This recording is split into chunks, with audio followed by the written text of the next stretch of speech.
share people how to set up an outboard engine. We currently are on the Sonar with a 5-horse outboard. First things first, we check our fuel. Never trust the fuel gauge. Always open the cap and ascertain for the 4 strokes that the fuel itself is clear and is not colored. While we're checking that, we can also open the vent cap. Then taking the fuel hose out, putting it through the appropriate notch in the cockpit locker. We can go back to our engine and reaching over, we have a lever. We can place our engine into the water, take off the safety cap for the fuel itself, and position appropriately. The clasp goes on the brass part of the connection. After we've connected it, we can press the primer bulb. This acts as the fuel pump till the engine is running. Just checking the engine over briefly before we start. We have our kill switch here. That's either removed or pressed in. We have a small illuminated light here that indicates low oil pressure. It will be red if there's little or no oil pressure. Next is your fuel shifter lever. Just remember with the fuel shift lever to tilt the motor up. With the Tohatsus and the newer Mercuries, it has to be in forward so that the engine can be tipped forward. So we'll place it in neutral while we're passing by. Next we have the choke.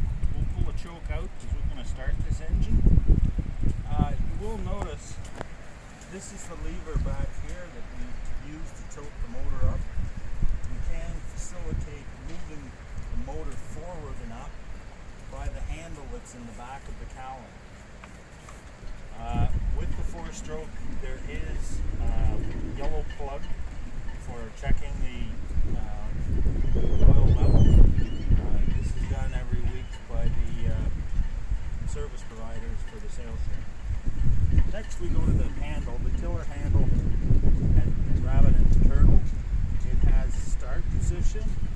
It also has a restart position. I would recommend when you go to pull, one hand on top of the cowling, pull it out until you feel resistance, then give it a short, quick pull. The CDI on this usually takes 1 pull to load up. That's the capacitor discharge ignition.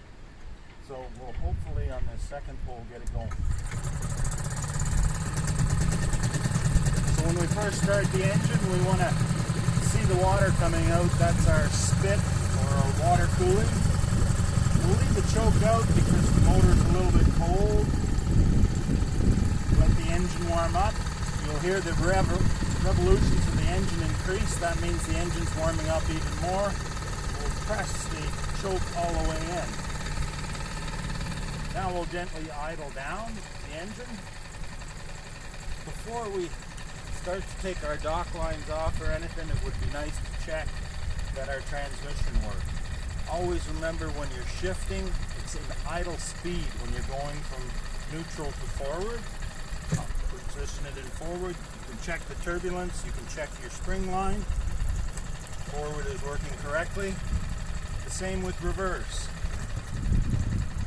You can see the turbulation in the water. The stern line is hardening up.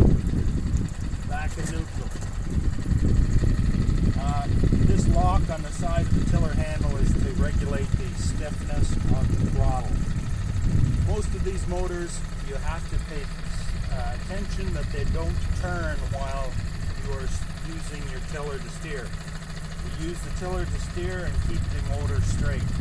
So always have your third hand on the motor to make certain that it's running straight and true. To kill the engine, we can either push in on the button or pull the clasp off. If you pull the clasp off, please put it back on right away because it may be possible when you tip this motor up to shear this off, and then you'll have to hold the button out all the way back in. I think that's it for outboards. Just remember, It's 53 inches on the pull cord. Please don't pull it 50